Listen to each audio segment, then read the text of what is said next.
조갑제TV 시청자 여러분 안녕하십니까. 2022년 2월 24일 오후 3시 반입니다.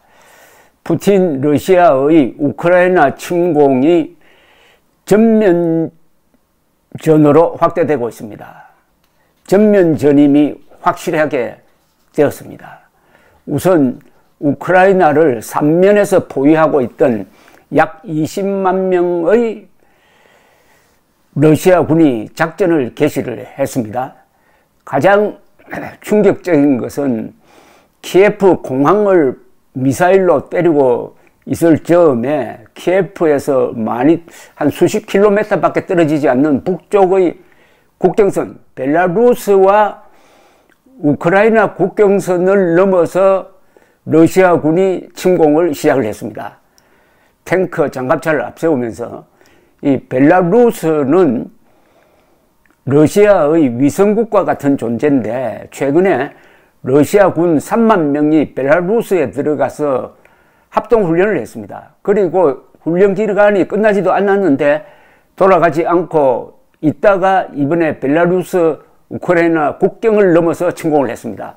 이 벨라루스가 사실은 이 침략 작전의 공모자가 된 거죠. 그러면은 이 군대는 키예프로 직진할 것 같은데 키예프가 수도입니다. 인구가 300만인데 아마 포위되지 않을까 하는 생각이 듭니다. 그러면 정부가 빨리 다른 데로 옮겨야 됩니다. 키예프 공방전이 이게 지금 예상됩니다. 그리고 여러 도시에 있는 군사시설을 폭격을 하고 있습니다. 비행장이라든지 통제센터라든지 또는 군수물자가 있는 데라든지 등등 군사시설을 골라서 미사일로 때리고 있습니다. 러시아 국방부는 우리는 민간인들을 공격하지는 않는다라고 말하는 이유가 바로 그겁니다. 지금 삼면으로 둘러싸여 있는 우크라이나의 남쪽은 흑해와 면해 있습니다.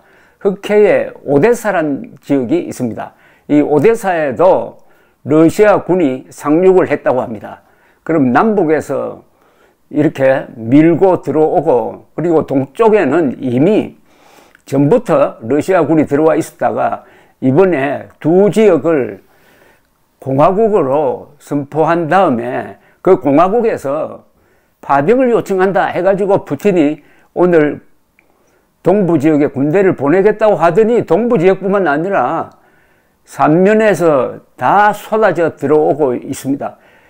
선전포고도 하지 않고 이런 침략 전쟁을 펴는 것은 이건 완전히 전쟁 범죄자라는 이야기입니다. 6.25 남침 같은 게 바로 이런 것 아니겠습니까?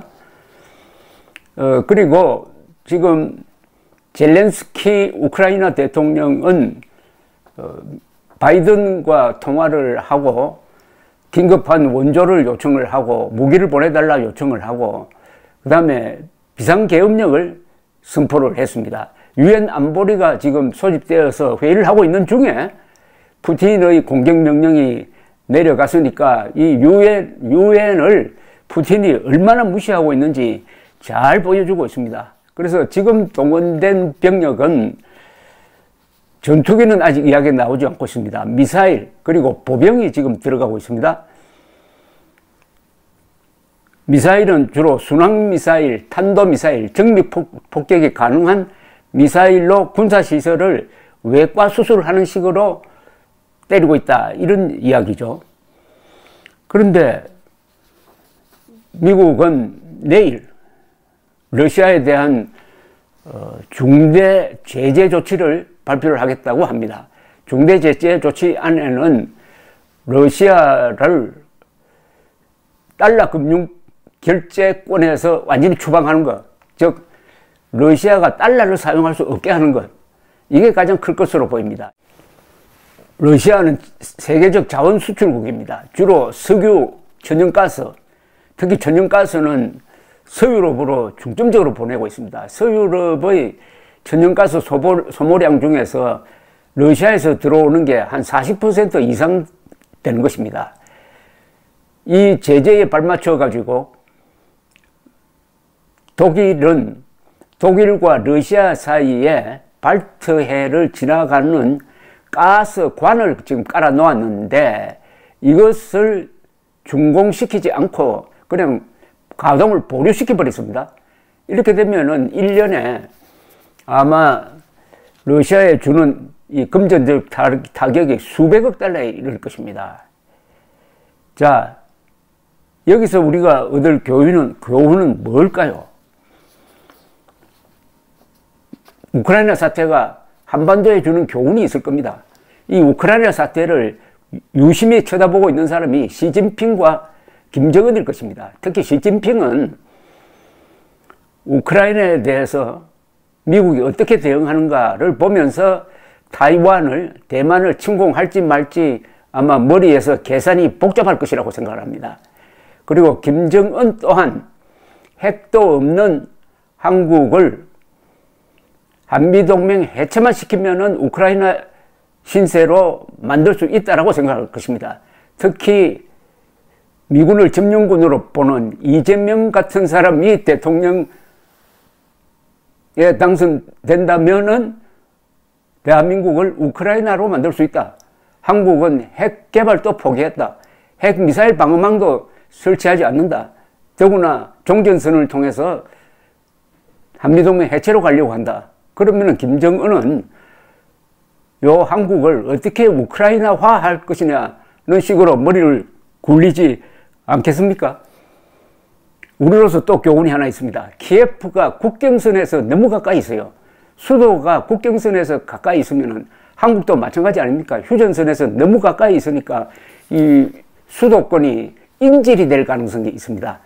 지금 북한이 만약 핵미사일을 쏴가지고 서울을 때리려면은 5분밖에 시간이 걸리지 않습니다.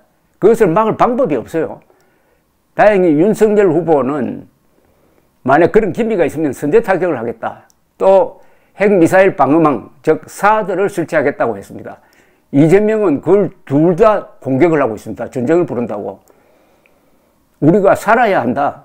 공격하려는 게 아니지 않습니까? 우리가 살아야 한다는 그런 자비 조치를 전쟁광이라고 부르는 자가 대통령이 되면은 한국이 우크라이나 안 되겠습니까? 그런데 이재명은 오늘 유세를 하면서 이런 이야기를 했습니다. 우크라이나 사태는 지구 반대편에 있는 남의 나라다. 지구 반대편에 있는 우리와 아무 관계 없는 남의 나라다. 이건 맞습니까? 지금 당장 석유값이 막 뛰고 있습니다. 배럴당 100달러까지 올랐습니다. 7년 만에 최고입니다. 주식시장도 요동치고 있습니다. 환율도 아마 많이 변동이 있을 것입니다. 이게 남의 나라입니까? 그리고 미국과 나토 중심으로 해가지고 러시아에 대한 제재에 나서고 있습니다. 우리 정부도 그 제재에 동참하겠다고 했습니다. 이게 남의 나라입니까? 그래? 또 이거는 인류 문명에 대한 도전입니다.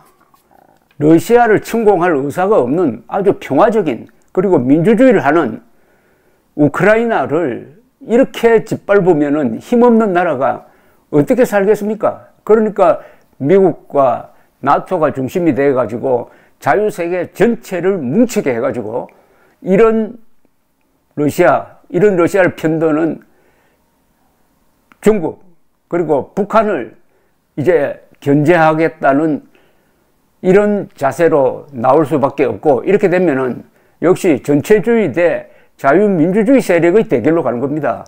이때 한국이 설 수 있는 데는 어디입니까? 중립입니까?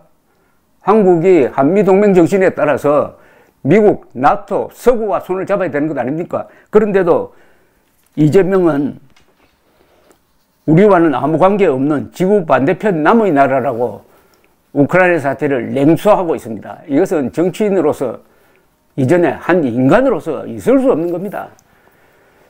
모처럼 90년대 초에 나라를 만들고 민주주의 하면서 여러 가지 실수도 하고 성공도 하고 또 친러시아 대통령을 두 분이나 쫓아낸 이 우크라이나 사람들이 받고 있는 이 고통에 대해서 6.25를 겪은 우리가 무심할 수가 있습니까? 이게 우리와 아무 관계 없는 지구 반대편 남의 나라입니까?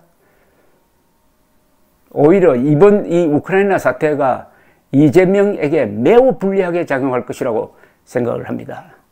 우크라이나 사태는 이게 인명과 관계되는 일입니다. 전쟁이란 것은 사람 목숨을 앗아가는 일입니다. 더구나 무고한 시민들이 희생될 가능성이 있습니다. 우리는 철저히 러시아를 반대하고 중국과 북한을 반대하면서 유럽, 그리고 자유세계, 미국, 그리고 고통받고 있는 우크라이나 사람들 편에 서야 하는 것입니다. 감사합니다.